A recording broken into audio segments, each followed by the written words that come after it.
Hey, what's going on, guys? Welcome to JT's Lending Services LLC's YouTube/TikTok channel. Trying to get the camera situated. Thank you guys for rocking with us. You know what time it is. It's time for our daily devotional. It is the second day of January 2026. And on our YouTube channel, I'm posting tonight just a few short videos about what I would recommend, what I have recommended my son to do and others that know me and know that I enjoy being a good steward of what God has blessed me with. I enjoy teaching and showing people about basic financial skills that anybody can do. Just you just have to do it, and they're not overly complicated. So that'll be on our YouTube channel. So if you get a chance tonight, if you're watching this daily devotional, you can also jump over to our YouTube channel. You can become a member by joining our membership, and there's three tiers, but make sure it's in your budget. Make sure joining, if you decide to join one of our tiers, that it's financially within your means to do so. They're not overly expensive, and they do offer additional like tips and videos and insight on the things we do here on our channel. So feel free to decide to join if you would like. But we would love you to just subscribe to our channel so you can get more updates on our videos. So if you're watching this video tonight, you can jump over to our YouTube channel and you'll see the updated ones. But tonight, it's time for our daily devotional. Or this evening. It's not really night, it's dark. So, which one is this? Okay. So this daily devotion is for January 2nd, 2026. Whole new year. In this day devotion is entitled "Do Good Even When It Hurts." Who is the best? Oh. Can you pour me some juice, please, in a little cup? I said, who is the best? Who is he that will harm you if you are followers of what is good? But even if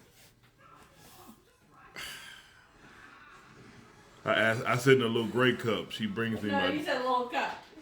I said a little gray cup. Little cup. I ain't no need to roll it back. I said little gray cup. You just was like, I'm gonna make fun of him and get my Hello Kitty. I don't care.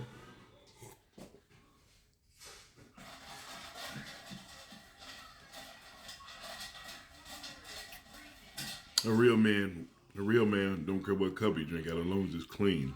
Don't care what it looks like. So, I was a bit thirsty. So it says, but even if you suffer for righteousness' sake, happy are you, and do not be afraid of their terror or be troubled. 1 Peter chapter 3, verse 13 and 14. Have you ever done everything you can to demonstrate godly love to someone only to have that person repay you with evil words, attitudes, and actions? I've been on both ends of that. I have repaid people who was kind to me with evil words, a stupid attitude, and stupid actions that they didn't deserve. And I've also received people, I've done kind things, and people give me evil words, attitudes, and actions. So don't judge lest ye be judged by those same standards. When faced with such situations, as everyone is at some time in their lives, many Christians are tempted to turn to God and protest. It's just not fair, God. No, it's not fair when a Christian suffers for doing what is good in God's eyes. But today's verse gives us a twofold assurance for such a situation. First of all, it promises that even if a man of God is persecuted for doing good, he needn't fear any lasting harm to him. Second, it promises that God sees his suffering and will find a way to bless him in the midst of it all. So don't let the fear of harm knock you off the path of righteousness. God calls us to do more, and he'll provide the means for you to achieve the purpose that he has set you toward. All you have to do is trust him enough to keep doing what you know is right in his eyes. So I got a saying here, a quote. Oh, sorry, hit the camera. A quote here by Bill Wilson, and he says, "When facing opposition, you either become more dedicated or more discouraged. It's your choice." And that's life, dude. You got to choose. Are you going to live for him, or you're going to give up? Live for him or live for yourself. But I would recommend, my personal opinion, I would recommend you choosing Christ. That's just, to me, that's just a better bet. So just for further thought, when you're in your own space and got your personal time, I want you to think about this. When have you felt persecuted for doing right? I'll give you an example in my life. Mine is a simple, everybody probably already know if you're on our YouTube, my custody situation. Went through a custody battle. I ran after 10 years with my son's mother. We broke up. She was on drugs, blah, blah, blah. I ran because I was too childish to face what I should do. And I got custody the first time, and I moved out of the state, and then I lost custody because I moved out of the state. And then when I was so upset, my pride took such a hit when I came back, I had to bring him back into the state, and then I left and started. I was like, well, I'm just going to travel. I thought that I could run away and it'll handle itself. Oh, dude, that's a lie. I'm telling you now, personal experience, don't do that. So, doing what's right, being persecuted. My life was falling apart. I came back to Memphis, Tennessee to fight for custody, legal custody of my son. And the first few months were hard and grueling, and I was doing what's right, and I wanted to give up. She had me arrested. She called the police on me.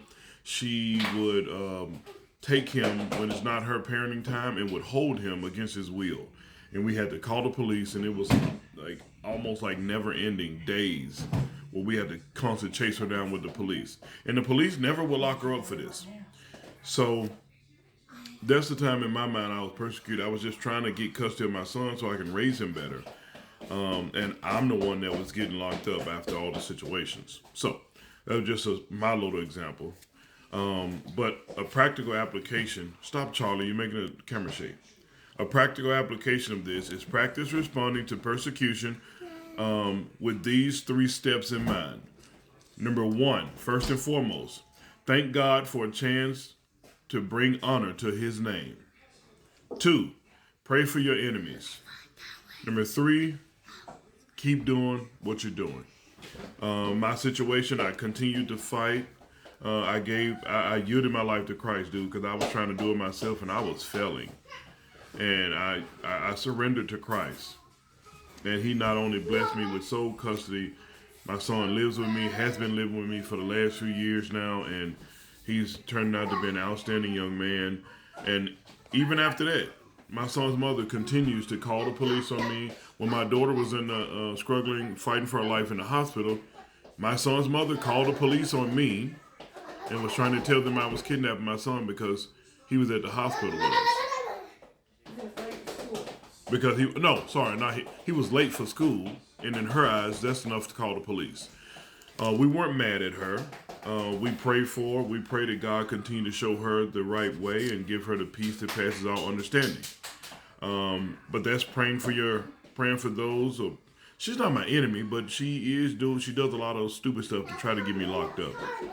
Because she know it typically works when you're a black male and people call the police on you. Oftentimes, that's how it works. But I kept doing what I'm doing, and I will keep doing what I'm doing, which is celebrating the life and the things that Christ has given me, and blessing others with sharing my testimony. So I suggest you do the same. We'll end this on a prayer. Jesus, you endured the worst treatment in this world, and that this world has to offer, but you did not stop doing what you were doing because it was your Father's will. Grant me the endurance to stay in your path. I know that is an unimaginable blessing awaits. May God add a blessing to the hearers and the doers of his word. I love you guys.